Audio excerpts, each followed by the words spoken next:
Class 10th के सभी विद्यार्थी ध्यान दें। जैसा कि मैंने आपको बताया है कि मैं आपको वार्षिक परीक्षा की तैयारी करवा रही हूँ, उसके लिए मैं आपको 6 सेट मैं आपको दूंगी। तो 6 सेट में से मैंने आपको सेट ए पिछले वीडियो में पढ़ाया है। आज हम सेट बी कंप्लीट करेंगे। तो पूरा पेपर मैंने पहले ही यहाँ पे भर लिया है, केवल इसीलिए कि समय आपका बचाना है। तो बिना किसी देरी के शुरू करते हैं पहले प्रश्न को। पहला प्रश्न है, सही विकल्प चुनिए। तो विभवांतर का मापक यंत्र है, तो इसका आंसर आएगा वोल्ट मीटर। दूसरा है, पादप में जाइलम उत्तरदायी है, किसके लिए है? जल का वहन करने के लिए। तीसरा है, दो तंत्रिका कोशिका के मध्य खाली स्थान को कहते हैं सिनेप्स कहते हैं। चौथा है, नर युग्मक एवं मादा युग्मक के संलयन की क्रिया कहलाती है, तो निषेचन कहलाती है। छठा है, विद्युत धारा का एसआई मात्रक है, तो विद्युत धारा का एसआई मात्रक क्या है? एम्पियर। छठा है, पारितंत्र में ऊर्जा का प्रवाह सदैव होता है, तो कैसा होता है? एक देशिक होता है, यानी कि एक दिशा में होता है। और ये इंग्लिश मीडियम वाले बच्चों के लिए इंग्लिश में है, कंप्लीट अच्छे से करना है। ये यहाँ से है आपका।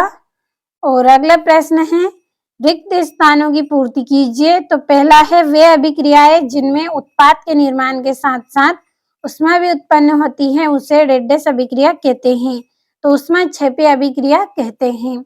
दूसरा है, जल एक डेडेस ऑक्साइड है, तो जल क्या है? एक उदासीन ऑक्साइड है। तीसरा है, धातुएं प्राय उष्मा एवं विद्युत की डेडेस होती हैं, तो कैसी होती हैं? ये सुचालक होती हैं। चौथा है, पौधों में केवल डेडेस समन्वय होता है, तो रासायनिक समन्वय होता है। पांचवा है, मादा और गर्भस्थ शिशु के बीच जैविक संबंध स्थापित करने वाले ऊतक डेडेस कहलाते हैं, तो प्लेसेंटा कहलाते हैं। छठा है, मेंडल ने डेडेस के नियमों का प्रतिपादन किया, तो किसके? वंशानुगति के जो नियम थे उनका इन्होंने पालन किया। और ये इंग्लिश मीडियम वाले बच्चों को इंग्लिश में ट्रांसलेट कर लेना है। अब बढ़ते हैं अगले प्रश्न की ओर।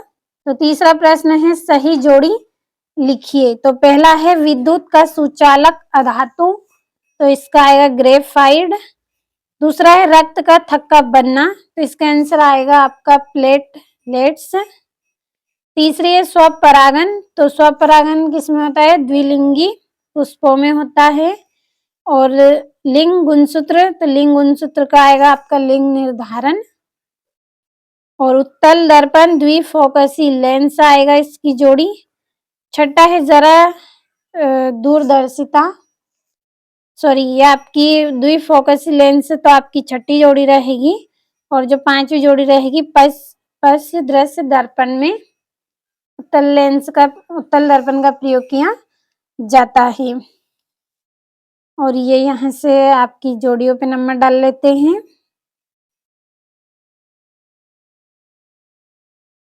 ये पहली जोड़ी रहेगी आपकी और ये वाली आपकी चौथी जोड़ी रहेगी।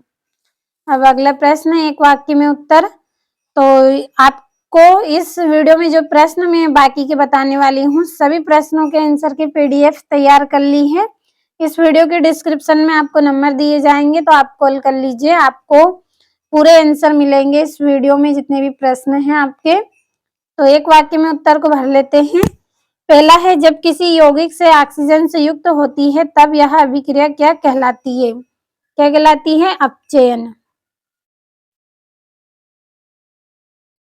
दूसरा है, पारे की मिश्र धातु क्या कहलाती है? अमलगम। तीसरा है, मनुष्य में आयोडीन की कमी से कौन सा रोग होता है? घेंगा रोग होता है। अगला है आपका, परागकोश से परागकणों का वर्धित अग्र तक पहुंचने की घटना क्या कहलाती है? परागन कहलाती है।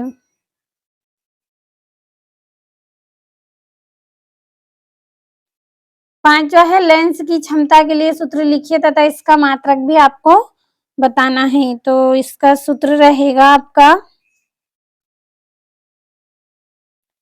P बराबर 1/F रहेगा मीटर में। और इसका SI मात्रक रहेगा आपका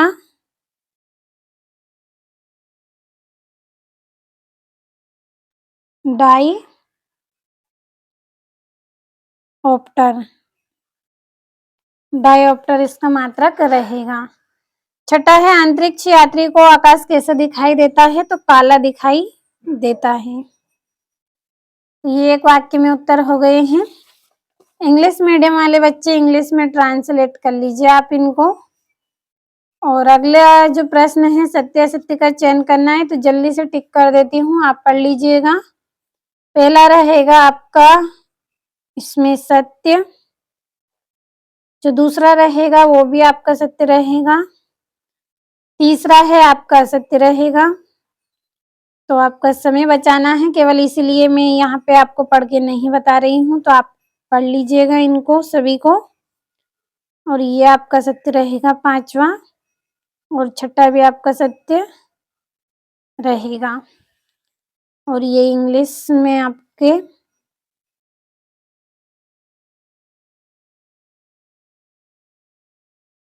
ये यहाँ पे टिक कर दिए हैं। अब अगले प्रश्न की ओर बढ़ते हैं। तो ये आपका छठा प्रश्न है 2 नंबर का, और ये आपका 7वां है 8वां प्रश्न। तो पूरे प्रश्न मैंने आपको यहाँ पे ऐसे बताए हैं जो वार्षिक परीक्षा में पूछे जाते हैं। ये 10वां है, 11वां, 12वां प्रश्न, 13वां, और ये आपका 14वां प्रश्न है।